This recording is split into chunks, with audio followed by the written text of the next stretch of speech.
Hi all. చాలా days కాలేజ్‌లో, ఇంట్లో గడిపిన తర్వాత నేనైతే ఆఫీస్‌కి రిటర్న్ అయ్యాను. ఎళ్ళాలనే లేదు, కానీ తప్పదు కదా! ఇంక అందుకని నేనైతే జర్నీ స్టార్ట్ చేశాను. ఇంకా స్టేషన్‌లో దిగిన వెంటనే ఊబర్ బుక్ చేసుకొని అక్కడి నుంచి నేనైతే పీజీకి స్టార్ట్ అయిపోయాను. నైట్ టైమ్ కదా! ఇంకా అలా అన్నీ మాల్స్ అవన్నీ లైటింగ్స్‌తో కనిపిస్తుంటే అవన్నీ చూసుకుంటూ నేనైతే స్టార్ట్ అయిపోయాను.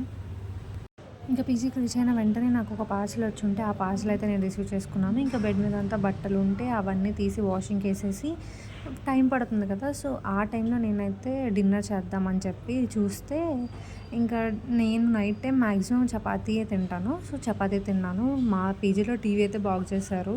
సో, ఈరోజు ఏం పెట్టారంటే వైట్ రైస్ ఒకటి, నెక్స్ట్ వంకాయ కూర ఒకటి, నెక్స్ట్ వచ్చేసరికి చపాతీ అండ్ మజ్జిగ, సాంబార్ పెట్టారు. తర్వాత ఏదో చట్నీ పెట్టారు. అదేంటో తెలీదు మరి నాకు. తర్వాత ఒక బనానా పెట్టారు. ఇంకా మజ్జిగ తాగి ఎండ్ చేశాను.